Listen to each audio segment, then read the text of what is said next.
Hello everyone, my name is Aakashvi Singh. So today I'm going to make a bird feeder and a bird nest. So here are the materials which I'm going to use. I have taken these flowers which I'm going to decorate my bird feeder and my bird nest. And now I'm going to paint the box. Now I'm going to cut the bottom.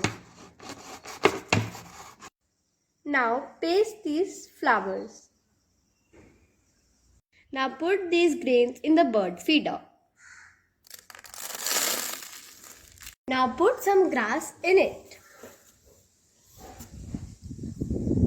Now I'm going to put these birds in the bird nest.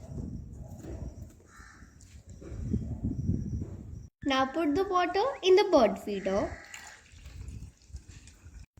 So here is my bird feeder and my bird nest.